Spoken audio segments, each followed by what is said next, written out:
क्योंकि विकास के मुद्दे पर तो वो बात कर नहीं सकते और केंद्र के मुद्दों पर भी वो बात नहीं करेंगे। लेकिन बिहार की जनता सब समझ रही है, सब देख रही है और समय आने पर माकूल जवाब जदयू की स्थापना से पूर्व भारतीय जनता पार्टी का अस्तित्व रहा या नीतीश जी की सरकार जब बनी हो तो आप पंचायतों में आरक्षण देने की बात, सारे आरक्षणों में भारतीय जनता पार्टी ने अपनी भूमिका निभाई है, समर्थन किया।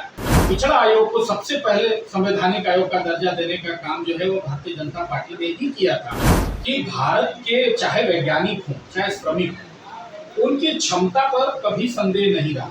सबसे देश के वैज्ञानिकों का मनोबल बढ़ा, देश के श्रमिकों का बढ़ा, देश के व्यवसायियों का बढ़ा। पहला कोविड के समय में जब पूरा विश्व बड़ा चिंता कर रहा था कि इसका इलाज कैसे होगा, हमारे साइंटिस्टों ने प्रधानमंत्री के उत्साह के बाद, मोटिवेशन के बाद देखिए कोविड का टीका निकाल लिया। पहला कोविड के समय में जब पूरा विश्व बड़ा चिंता कर रहा था कि इसका इलाज कैसे होगा, हमारे साइंटिस्टों ने प्रधानमंत्री के उत्साह के बाद, मोटिवेशन के बाद देखिए कोविड का टीका निकाल लिया। चंद्रयान की सफलता के बाद पूरा विश्व निश्चित रूप से भारत की लीडरशिप को स्वीकार किया। नमस्कार, मैं हूं अनूप नारायण सिंह और आप देख रहे हैं बिहार टॉक के डिजिटल प्लेटफॉर्म को। बिहार में सियासी बवाल है, जुबानी जंग है और हम हैं प्रदेश भाजपा कार्यालय में और हमारे साथ हैं पार्टी के प्रदेश मीडिया प्रभारी मनीष पांडे जी। कई सारे अहम सवाल हैं जिसमें सबसे बड़ा अहम सवाल जातीय जनगणना को लेकर जदयू की तरफ से लगातार भाजपा पर हमला है।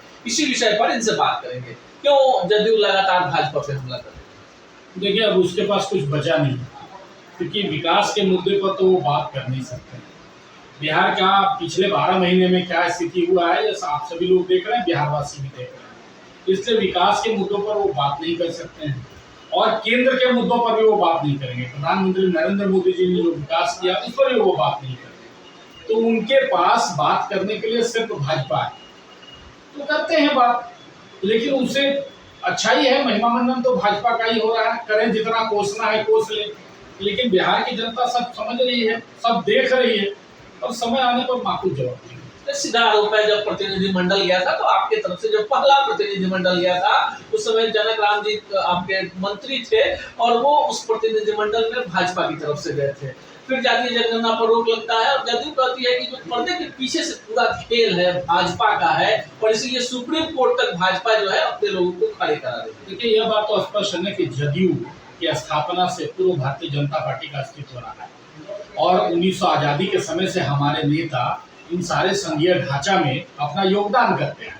तो चाहे 1952 में श्यामा प्रसाद मुखर्जी की बात रही हो, चाहे कर्पूरी ठाकुर जी की सरकार में कैलाशपति मिश्र जी की बात रही हो, या नीतीश जी की सरकार जब बनी हो तो आप पंचायतों में आरक्षण देने की बात हो, भारतीय जनता पार्टी हर जगह रही है और हर जगह जितने भी प्रकार के आरक्षण हुए हैं सारे आरक्षणों में भारतीय जनता पार्टी ने अपनी भूमिका निभाई है, समर्थन किया।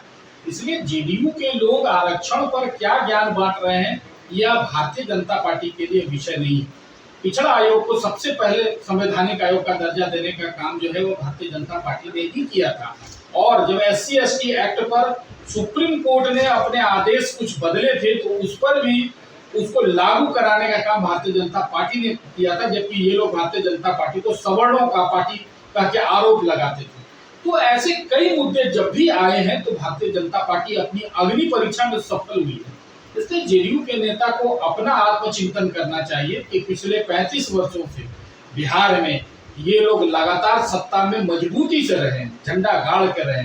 इन्होंने कितना कल्याण किया पिछड़ों समाज का, अति पिछड़ों का, दलितों का, महादलितों का, ये उनको आत्मचिंतन करना चाहिए। चंद्रयान को लेकर जिस तरह की राजनीति हो रही है और बताया जा रहा है कि जिस समय पहली सरकार बनी थी उसी समय से इसकी शुरुआत हो गई थी, इस मुद्दे पे क्या कहेंगे? देखिए चंद्रयान, मैं एक बात बड़ा स्पष्ट कह दूं कि भारत के चाहे वैज्ञानिक हों चाहे श्रमिक हों, उनकी क्षमता पर कभी संदेह नहीं रहा। संदेह रहा तो भारत के नेतृत्व पर रहा। हम लोगों ने देखा कि अटल जी के समय में भी जब परमाणु में पोखरण परीक्षण हुआ था, पोखरण में परमाणु परीक्षण हुआ था, तब भी कोई अटल जी ने परमाणु बम का आविष्कार नहीं किया था। वो इंदिरा जी के समय से और बहुत पहले से कांग्रेस की सरकार में हो गया था, लेकिन उसके परीक्षण की हिम्मत नहीं थी। जब ये सोचते थे तो अमेरिका को पता चल जाता था, हिम्मत नहीं थी। अटल जी ने करके दिखा दिया। इस चंद्रयान की शुरुआत भी अटल जी के समय में हुई थी। पिछले 9 वर्षों में जब से नरेंद्र मोदी जी देश के प्रधानमंत्री बने, नेतृत्व मिला, तब से देश के वैज्ञानिकों का मनोबल बढ़ा, देश के श्रमिकों का बढ़ा, देश के व्यवसायियों का बढ़ा, तो देश के जो क्षेत्र है निजी सेवा का क्षेत्र, उन सभी लोगों का मनोबल बढ़ा है। और ये मनोबल, बढ़े हुए मनोबल में आप देखेंगे पिछले 9 वर्षों में 2 उपलब्धियां हुई जो अंतरराष्ट्रीय स्तर की थी। पहला, कोविड के समय में जब पूरा विश्व बड़ा चिंता कर रहा था कि इसका इलाज कैसे होगा, हमारे साइंटिस्टों ने प्रधानमंत्री के उत्साह के बाद, मोटिवेशन के बाद देखिए कोविड का टीका निकाल लिया। और दूसरा देखिए हमारे वैज्ञानिकों ने अपनी पहली सफलता विफल होने के बाद 1 साल के अंदर उन्होंने फेल्योर को सक्सेस में बदला।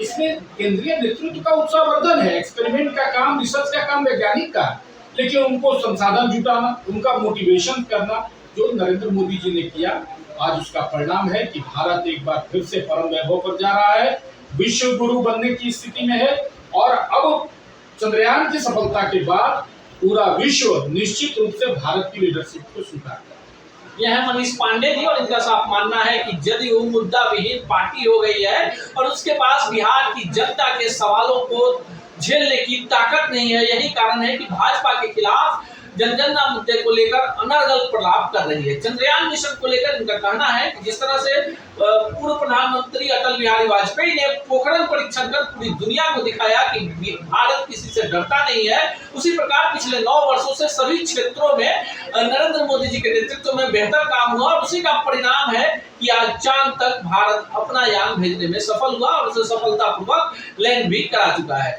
अब यह देखना दिक्कत होगा कि जिस तरह की जुबानी जंग बिहार में चल रही है, उसमें भाजपा ने जिस तरह का चक्रव्यूह रचा है, जिस तरह से जवाब दिए जा रहे हैं, ये बिहार की जनता किस रूप में लेती है। ऐसे ही खबरों के लिए जुड़े रहिए बिहार टॉक से। यूट्यूब पर लाइक और सब्सक्राइब करें, बेल आइकन जरूर दबाएं। फेसबुक, ट्विटर और इंस्टा पर फॉलो करें। धन्यवाद।